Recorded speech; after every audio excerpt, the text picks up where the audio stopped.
Just on my way to the office. It's about 10 to 9 in the morning. Friday morning. Another week has gone by and I cannot believe, well, I don't know why I can't believe, let's be honest, because every week's the same, but I can't believe, I still struggle to realise how quick the weeks go by. Now, is that something related to getting old? Or is it just because the business we're in, property, lettings, HMOs, is always busy and there's always something going on. There's always things to do. So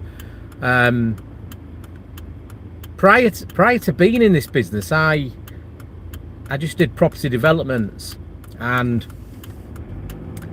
my time was my own, and I literally had every day of the week to do what I wanted. If I had a major development on, we would have a weekly site meeting. So you know, that was always in the morning. So that morning was taken care of, if you like, site meeting, and then we'd go for a coffee or some breakfast and just have a bit of a chat about the development and various other things. So you know, that was my life really. I got to a point where every day was nearly the same. Every day could have been a Saturday or a Sunday, and it got really unfulfilling, because I think we all strive, don't we, as we're growing up or whatever, or as we're adults, we all strive for retirement. We all want to retire early. We all think not having to work would be amazing. But let me tell you that it's actually very boring if you don't have anything to do. Now, back in excuse me, back in April a couple of years ago, we were planning to move to Spain, and until recently we had a motorhome. It was a very nice motorhome. So we decided to go to Spain for a month. So we went over on the ferry from Southampton, I think. Got to northern Spain, drove through Spain, took about 4 days, and then we arrived in the southern Costa Blanca, and after about 10 days I was really boring. And hi Mexico, thanks for tuning in. So yeah, after about 10 days in Spain, I got a bit bored, and I realised that I couldn't go through life with nothing to do. So if I moved to Spain, I would need something to do. I don't really have many hobbies or anything like that. I have a few, but nothing that takes a lot of time, or you know. So that changed my mind, and then I came back and I bought the property business, the lettings business, and that's kept me busy now for the last year really. But it is getting to a point where I can start stepping back excuse me, from that business, because we've got a good team in place. And when I say stepping back, I just mean stepping back from the day to day, and then I can oversee that from anywhere. You know, every system we use, our CRM system, marketing system, property management software, maintenance software, payment system, rent collection, everything is online, so I can use those online systems anywhere I've got an internet connection. So I can, if I want, start to spend some extended time in other places away from the office, whether that be away from the office at home, working from somewhere else, or working overseas. So that's allowed me to do that. So we're getting into a good position with that business, and then I've got some developments planned as well. But the reason I started the YouTube channel, although theoretically I started the YouTube channel I think about 3 years ago, and put a couple of videos up. Then I didn't do anything with it for a long time, but I decided just before Christmas that maybe YouTube is that pastime that I need, something else to keep me interested. But not only that, it allows me to, or it will motivate me to do more in property, to help create content. So the channel lends itself to be a property channel, but also a channel of somebody over 50 who's at a point in their life where they can have a nicer lifestyle and start to do different things like travel more and spend more time overseas in the sunshine. So that's the reason for starting the channel. So you then get to the point where you've got to try and decide what the YouTube channel is going to be about. And they say niche down, and niching down means to concentrate on a very small type of audience. But there's loads of things I want to do on it, but predominantly it'll be about a 50-plus-year-old guy like me, or me in fact, who has done a bit of property and wants to share that property with other people, and share with other people how they can get a similar lifestyle, I guess, or a much better lifestyle than I've got by doing property. I started property, although I've been involved in it for 30-plus years. I only started doing property for myself about 4 or 5 years ago, so I'm pretty new.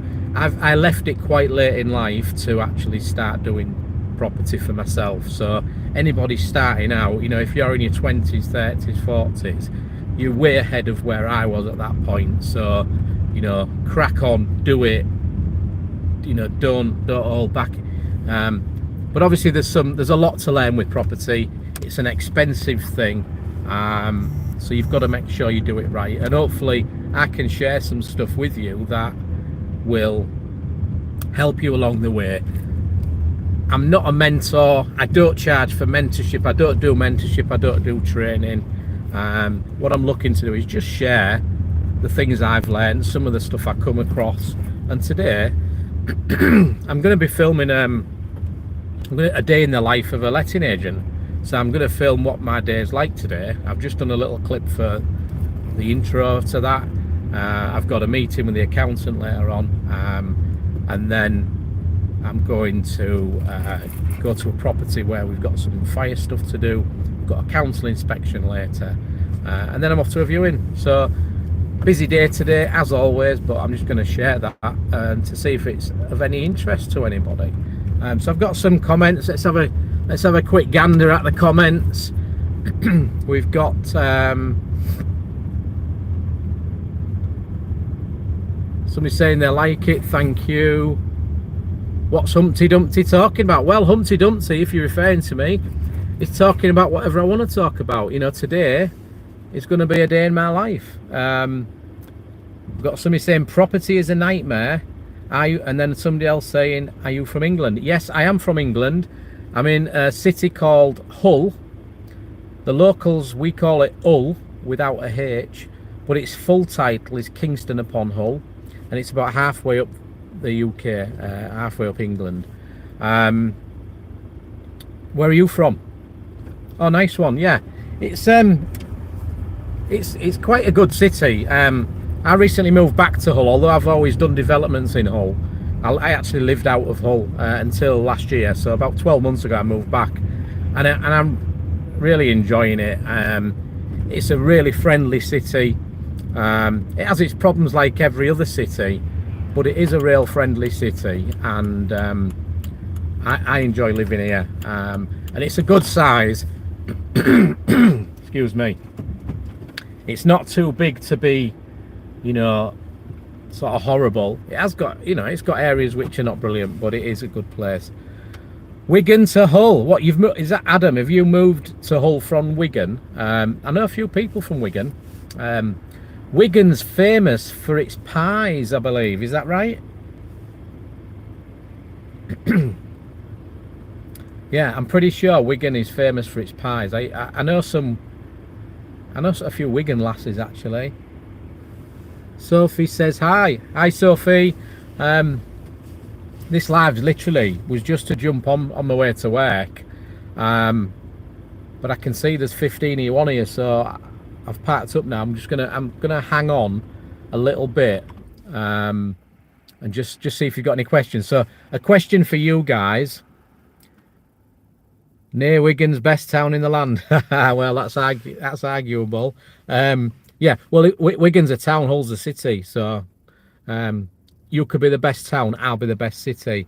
Where I live in Stoke, there's a bunch of 56-year-olds who look homeless. Then there's a bunch of people who want to beat you up. Ah, well, remind me not to go to Stoke. I'll be honest though, even in Hull town centre, there's a number of, not a massive amount, but there's a number of, you know what a spice head is? So basically a spice head, spice is some sort of drug. I don't even know what it is, but they walk around like zombies. You know, I say walk, like stagger, stumble about, you know, they sort of stumble into walls and stuff like that. So there are some of them in the town centre or city centre. I think Hull's no different to any other city or town like that, because there are these issues are everywhere, aren't they? And the town centres are far quieter than they used to be. Probably have less police there because of that. And they're not the best places, are they? You know, they're sort of dying out in a sense because of all the shopping centres that are built away from the town centre. All right, so kind of has the effects of alcohol. Well, it has the effects of a lot of alcohol, judging by what I've seen. Never had any issue with any of them. They don't excuse me again, they don't seem to bother you at all, but they're not sightly, are they? They're not good to look at. So anyway, I was just going to ask you the question. So if you were to tune into a video that I did in the future, what subject would you like the video to be done on? So YouTube video can be as long or as short as you like, but please, what do you think would be worth doing by somebody like me? So somebody who's done a bit of property, obviously got quite a lot of life experience. I did one excuse me terrible. I've done one on my channel about my sort of my life story, my background, because I've had some real, had a bit of a shit start to life. I was homeless and stuff, so I've already done that. It could be done better, but it was quite, for me, it was quite moving to share that on YouTube. Maybe like selling a property. Yeah, I mean, I've only sold personal property, but I've bought quite a bit of property. A lot of what I do is like commercial property, so shops and offices and things like that.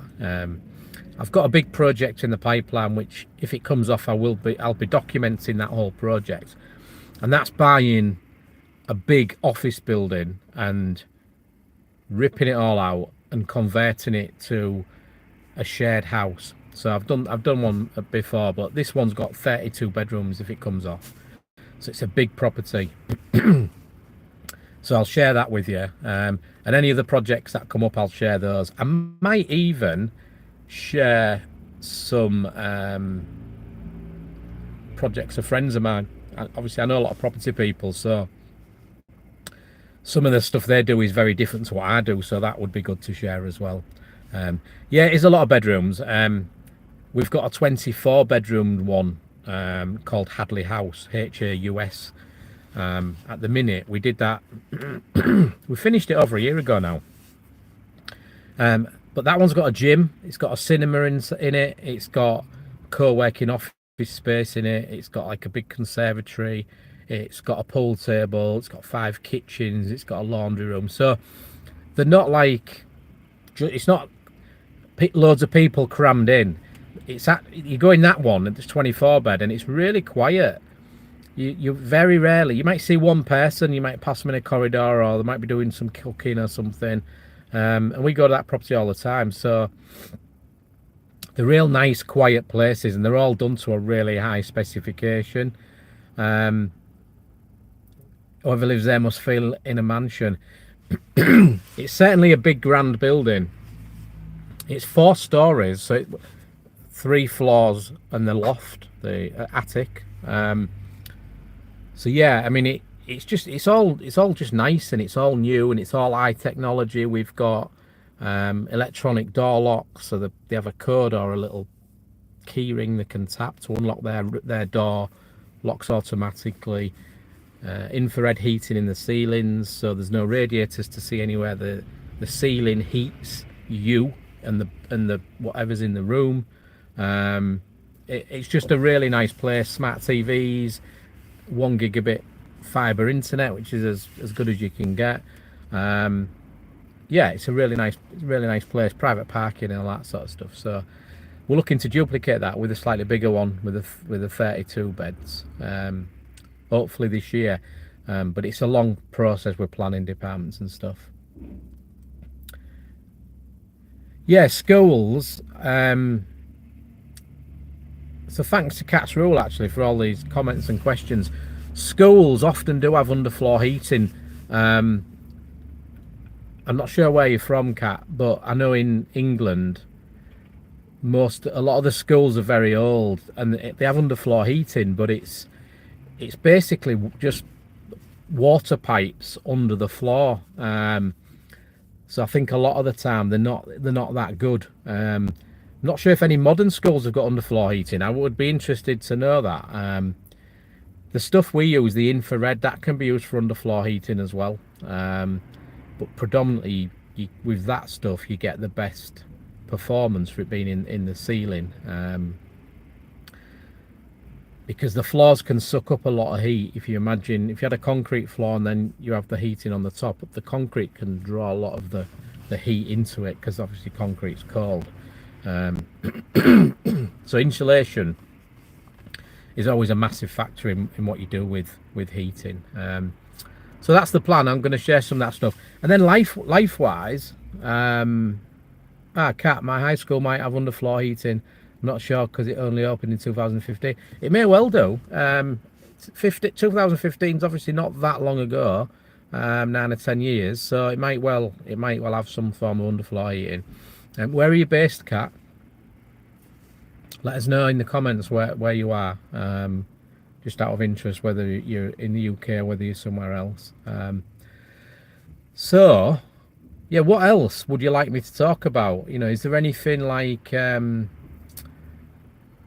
related to the fact that I'm over 50? One thing I often look back on life, and as I said, I don't like to play on the fact I had a difficult start in life, because I have a saying that you are where you are in life because of the decisions you've made. So we can't control some of the things that happen to us, but we can control what we do. And you know, I always think something happens to you. So for instance, just real quickly, Sandyford, Northernstoke. Right, yeah. So I was made homeless at 17. Ended up sleeping in. I was lucky enough at the time to have a car. It was a right heap of scrap. So I was sleeping in my car, and then I got into a homeless hostel, and I was there for like nearly a year, and it was really good, to be fair. So when I became homeless, that was through absolutely no fault of my own. It turned out, and all I didn't know at the time, it was down to a father who was abusing people who wanted me out the house. And I only found that out years and years later.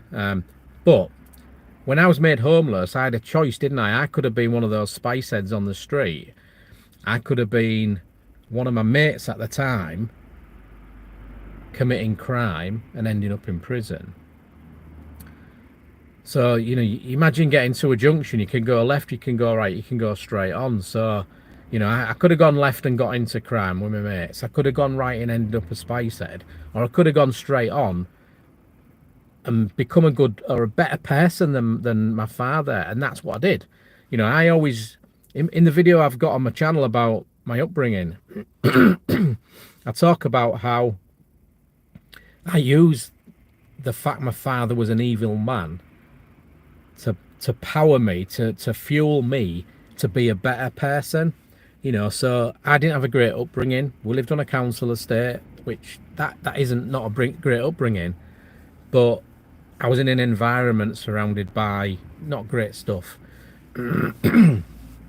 So I decided to go in a different direction and prove to him, even though he's dead, it helps me to use him as fuel to prove that I'm a better person, and I've brought up my children in a better way.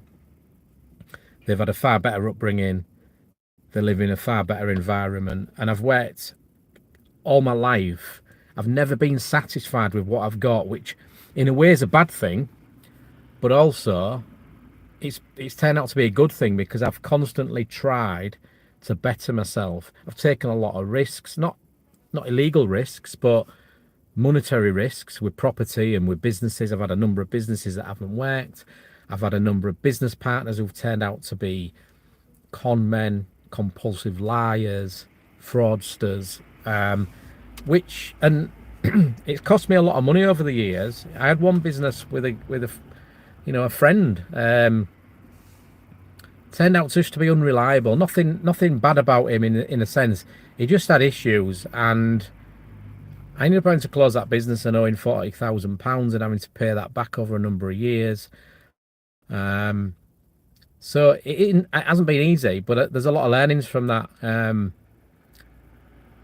that's sort of stuff I'm hoping to share on this channel, as well as the property stuff, is really how you get to where I am. And I am in a brilliant place. But one thing I saw a video the other week, and it basically said, if you're 2 steps ahead of somebody, to them you're an expert. I've always had a hang up about calling myself an expert or anything like that. I hate it. I've got an ex-business partner who called himself a guru, and he's nothing like that. So I've always stayed away from that. But when I heard that, I thought, you know what? I am a couple of steps ahead of probably quite a lot of people because of my age, the things I've gone through, the things I've accomplished. So that's really that's what made me change my mind about the channel. So yeah, Kat saying, yeah, like, not many people have cars, money, or the stuff they want, but they always manage to push through, take the royalty family ally. The dad lived in Lebanon in a poor town, didn't have much stuff. Yeah, I'm not sure what you're saying there, Kat, but I'll tell you one thing you've got to be careful of is social media in general, and property especially. There are so many people who are full of crap because they make stuff up, and I hear it almost every day. You know, I know a lot of people, and I know a lot of people personally in the industry and more generally, who use social media to portray something that they're not. So anybody listening to this now or in the future, please be very careful who you trust, because it's really easy to create a persona on social media, on YouTube, Facebook, Instagram, TikTok, whatever, to portray yourself as something and have much more than is the truth. And you know, you look on YouTube about making a success on YouTube, and you're looking after people talking about this stuff haven't made a success on YouTube, and all they're doing is copying somebody who has, hoping that it'll have the same effect for them. So they have no experience about what they're talking about. They're just repeating something somebody else has said, and who's to say what that person said is the reality. So just be really careful about who you trust and who you listen to. That said, there's some really good information on YouTube. I spend hours a day on it, always have done, and I've learned so much on YouTube, as well as doing professional training. I've learned a lot, and that's allowed me to sort of realise what's true and what isn't. So the dad from royal family lived in Lebanon, and yes, my friend used to think you'd actually get excited if you tried to leave North Korea because of a video on YouTube. Yeah, I think, you know, there's probably a lot of people who look at stuff from different countries and think it's amazing. And that's why a lot of people move to the UK because, and America's another one, isn't it? The land of hope and opportunity, is it? Or hope and glory, or, the land of opportunity. America's always had that sort of vision, that thought that anybody can make it in America. But I think it's the same anywhere. If you're willing to work, you've got to work hard. You've got to put the effort in. And, sometimes it don't work out. You've got to keep trying. I can't remember who said it, but, it's not how many times you fall, it's how many times you get back up again. And that is the truth, isn't it? I've had so many knockbacks and so many things happen to me, but you just keep going. What are you going to do if you give up? You're just going to end up sorry and sad and with regret in your older age, wishing you'd done something. So yeah, Steve says, morning Jason, I'm a firm believer in you get out of life what you put in. Absolutely. And yes, sadly, trust very few people nowadays apart from the very close family that will be there for you always. Yeah, absolutely. That said, I've got a lot of family. I've got a lot of family. No, I've got family members who that isn't the case. I've got family members I've not spoken to in years. So just being a family member doesn't get you into that club. But yeah, be very careful what or who you trust, for sure, 100%. I'm actually kind of nervous because I'm not sure you heard about it, but the wildfires in California are bad, and a bunch of YouTubers like Jackson. Yeah, I've seen a lot of it. A lot of news on the fires. I did see an interesting post an interesting point was posted the other day, and somebody said, why don't they build houses out of brick? Well, obviously most houses in the US are built from timber, because the climate's a lot different to in the UK and stuff, and it's quicker and easier and so on. So the thing with brick is some properties are built with brick, but even what happens if you have a fire in a property in the UK? It's devastated, isn't it? And often the heat created makes the structure unsound anyway, so it has to be demolished. So brick's not the answer, but yeah, it's very sad, isn't it? And you think they should have things put in place. And California, I don't know if you know, but California is a very odd place. The governor of California is a very odd character, and he's got some very strange ways, and they're one of the states in America that are just pushing a lot of nonsense and spending money promoting a lot of nonsense when there are more important things they could be spending the money on, like putting measures in place to stop fires like this causing issues. So that's one thing. And then also there's a lot of celebrities jumping on the bandwagon, aren't they? Putting money in. I'm putting 500 grand into the fund for the fires. Yeah, why don't you just do it and keep quiet about it? Why are you looking for publicity so people say, oh, well done, you thank you for putting that money in, aren't they a good person? You're doing it for publicity. If you want to do it, I give to charity sometimes, but I do it anonymously. I'm not doing it for recognition and gratitude. Yeah, well, they have fires about 5 years. 2015, they had one. 2020, they had it. Yeah, exactly. So it's almost predictable, isn't it, that these fires are coming? So they need to get themselves sorted out and put measures in place. Be interesting to see what's the date today? It's getting on, isn't it? In January, 17th maybe. So January the 20th is the Trump inauguration. So it'll be really interesting to see what changes Trump makes to the US. I actually like Trump. I think his personality leaves a lot to be desired, and I think a good portion of the Trump haters hate him for his personality, not for what he's actually achieved. And obviously some of them hate him because he's wealthy. But the good thing is, he's not doing it to become famous or to become wealthy.